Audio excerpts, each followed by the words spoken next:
بسم الله الرحمن الرحيم الحمد لله رب العالمين والصلاة والسلام على سيد الأنبياء والمرسلين محمد وآله وأصحابه أجمعين أما بعد فأعوذ بالله من الشيطان الرجيم بسم الله الرحمن الرحيم مالك يوم الدين إياك نعبد وإياك نستعين۔ محترم معزز بھائیوں، عزیز پردہ نشین محترم خواتین، اللہ تعالیٰ نے اس آیت میں جو سورہ فاتحہ کی تیسری آیت ہے اس میں جو بات ارشاد فرمائی گئی ظاہری اعتبار سے معنی ہے مالک یوم الدین، یوم جزا کا مالک۔ مالک جو ہوتا ہے وہ من کل الوجوہ ہوتا ہے، ہر اعتبار سے وہی یوم جزا کا مالک ہوتا ہے۔ مفسرین کہتے ہیں اللہ کے رسول صلی اللہ علیہ وسلم سے جب بھی پوچھا گیا متی الساعہ، آپ بتائیے قیامت کب آئے گی، حضور علیہ الصلاۃ والسلام نے فرمایا مل مسئول عنہا اعلم من السائل، سوال کرنے والے سے بڑھ کر جس سے سوال کیا جا رہا ہے وہ نہیں جانتا۔ جیسا سوال کرنے والا نہیں جانتا قیامت کب آئے گی، جس سے سوال کیا جا رہا ہے وہ بھی نہیں جانتا قیامت کب آئے گی۔ مالک یوم الدین کا مطلب یہی ہے قیامت قائم کرنے کا مالک اللہ ہی ہے، اللہ ہی قیامت قائم کرے گا، قیامت کے اسباب بھی قائم کرے گا، قیامت کا دن بھی متعین کرے گا، قیامت کا تمام ہولناکیوں کو قائم، قیامت میں وہی ترازو رکھے گا، اور قیامت کے دن اسی کے حکم پر پار کرنے والوں کو قیامت میں اسی کے حکم پر جنتی اور جہنمی ہونا طے کیا جائے گا۔ نیک لوگوں میں کون ہوگا اور بد لوگوں میں کون ہوگا، نیکوکاروں کو جدا کرنا، بدکاروں کو علیحدہ کرنا، یہ بھی اسی مالک، گویا مالک یوم الدین یوم جزا سے اللہ ہی ہے۔ اسی لیے علماء جو باتیں حضور نے امت کو نہیں بتائی اس سلسلے میں خاموشی اختیار کرنے کا حکم ہے۔ ماذا اماراتھا، ذرا آپ بتائیے، اس کی علامتوں کو بیان فرمایا، اور آپ نے باندی اپنے آقا کو جنم دے گی۔ کیا مطلب باندی اپنے آقا کو جنم دے گی، کیا مطلب؟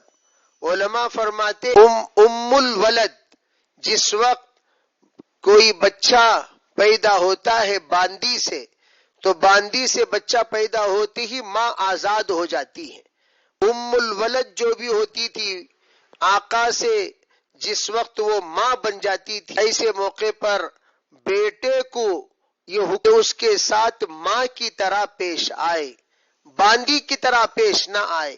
لیکن ایک زمانہ ایسا ماں کو بھی وہ لوگ باندی بنا لیں گے، یعنی یہ لحاظ نہیں رکھا جائے گا کہ یہ میں اس کا بیٹا ہوں، میری اسی سے پرورش ہوئی ہے، یہی میرے لیے جہنم ہے، میں اس کی قدر کروں گا تو جنت پہنچوں گا، نا قدری پر جہنم، یہ تمیز ختم ہو جائے گی جیسے باندیوں کے ساتھ کیا جاتا ہے۔ یہ ہوا ظاہری معنی۔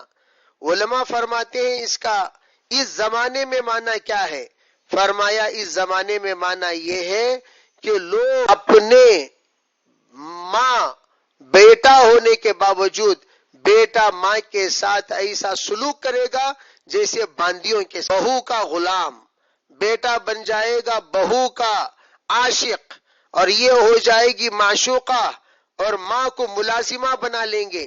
ماں سے کہیں گے ماں ناشتہ بنا، ماں گھر صاف کر، ماں کپڑے دھو، ماں یہ کر، ماں وہ کر، گویا ماں ہو جائے گی نوکر، اور ماں ایک ملازمہ کی طرح، خادمہ کی طرح، اور ایک کوک جس طریقے سے پکاتیا ہوا کرتی اور جیسے کلین کرنے والی عورت دھوبن ہوا کرتی ہے، اس طرح بیٹا اس احساس سے نکل جائے گا یہی ماں ہے جس سے میں جنم لیا ہوں، اس ماں کے قدموں کے نیچے تمہاری جنت ہے جناب، یہ تمیز ختم ہو جائے گی، انتلد الامۃ رب، ایسا محسوس ہوگا گویا آقا کو تمیز ہوتے چلے جائیں گے، تمام اولاد بدتمیز ہوتے چلے جائیں گے، بے ادب ہوتے چلے جائیں گے، نافرمان ہوتے چلے جائیں گے، جس کا نتیجہ یہ ہوگا انتلد الامۃ ربتہا کا کہ ماں ہونے کے باوجود بھی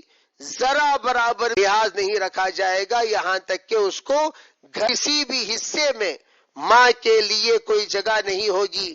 ہاں ایک چھوٹا سا کاندیا کے لیے ایک چھوٹا سا کمرہ متعین کر دیا، غموں میں شریک ہونے کی اجازت نہیں دی جاتی، ماں ہونے کے باوجود بس کام کے حد تک ماں آئے گی جائے، ان تمام چیزوں کو حضرات مفسرین نے کہا حتی ترل حفات العرات الغرلا، آپ نے فرمایا تو دیکھے گا کیا حفات بغیر چپل والے، عرات چھوٹے چھوٹے کپڑے والے یعنی لنگوٹ باندھے ہوئے لوگ، یعنی بغیر خطیر لوگ، یہ لوگ کیا ہوں گے کہ یہ لوگ بڑے بڑے یتطاولون فی البنیان، یہاں تک کہ فرمایا تو دیکھے گا کہ بکریوں کا چرانے والا، یہ بڑے بڑے عمارتوں کا بکریوں کا چرانے والا، بیل چرانے والا، بیلوں کو بیچنے والا، یتطاولون فی البنیان، گویا اس وقت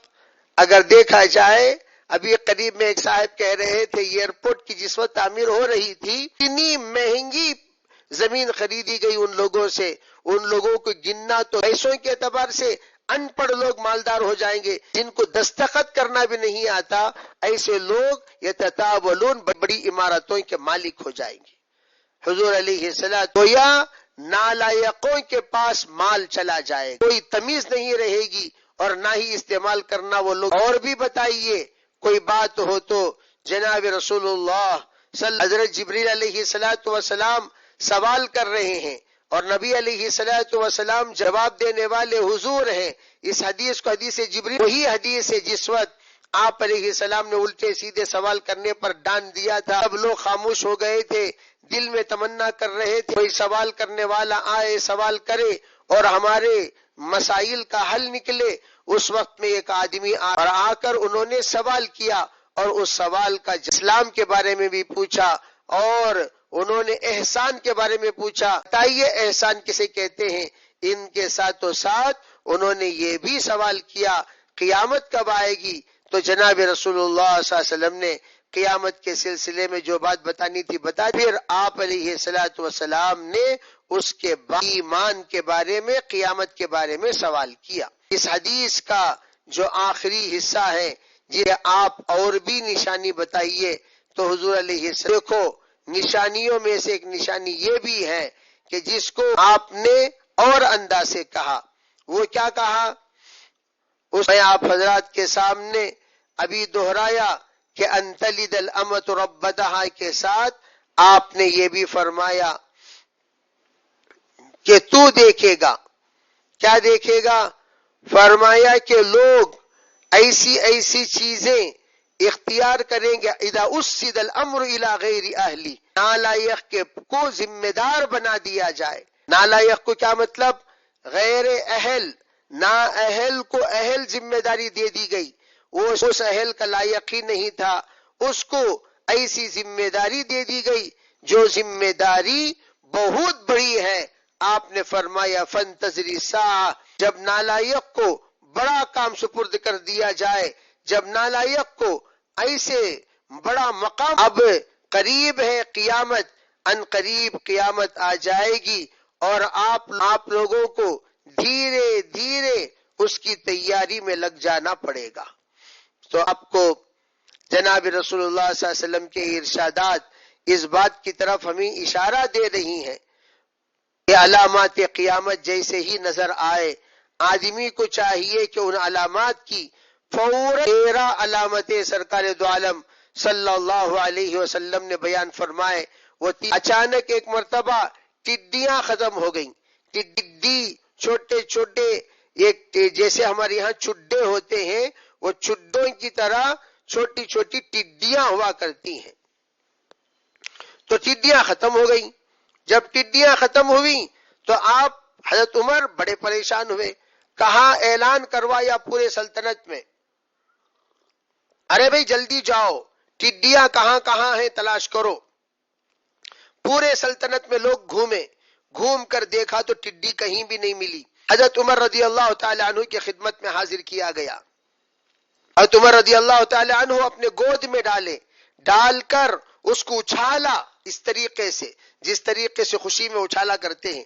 اچھالنے کے بعد کہا اللہ کا شکر ہے ابھی قیامت بہت دور ہے.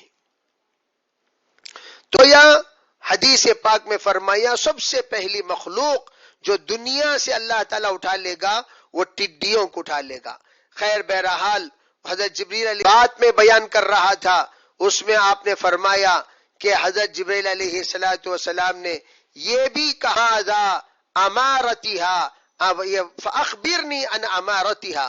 آپ ذرا تتاولون فی البنیان بالعمارتوں کے سلسلے میں. پھر اس کے بعد وہ بیچارہ جو سوال کرنے کے لیے آیا چل دیا. جب چلا تو حضرت نبی علیہ السلام تھوڑی دیر رکے رہے. پھر فرمایا قال لی یا عمر. حضرت عمر فرماتے مجھ سے حضور نے پوچھا اے عمر اتدری من السائل، جانتے ہو سوال کرنے والا کون تھا؟ میں نے کہا اللہ جانے رسول جانے. میں کیا جانوں؟ فرمایا انہو جبریل، وہ جبریل علیہ السلام اتاکم یعلمکم دینکم، وہ آئے تھے تمہارے پاس تاکہ یعلمکم، تمہیں سکھائے تمہارا دین. ایک تھوڑی دیر کے لیے اس لیے تھی تاکہ سوال جواب کے ذریعے سے دین سکھایا جائے. علماء فرماتے دین کا سب سے بڑا حصہ جو صحابہ کو ملا ہے وہ سوال جواب سے ملا ہے.